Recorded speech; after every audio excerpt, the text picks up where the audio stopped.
शपथ लेता हूं कि मैं भारत के संविधान के प्रति एवं असम पुलिस के आदर्श के प्रति सच्ची श्रद्धा और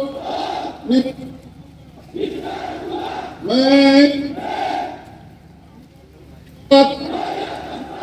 अनुराग देश के बिना सभी प्रकार के लोगों के प्रति न्याय व्यवहार करते हुए अपने कर्तव्य का निर्वहन करूंगा।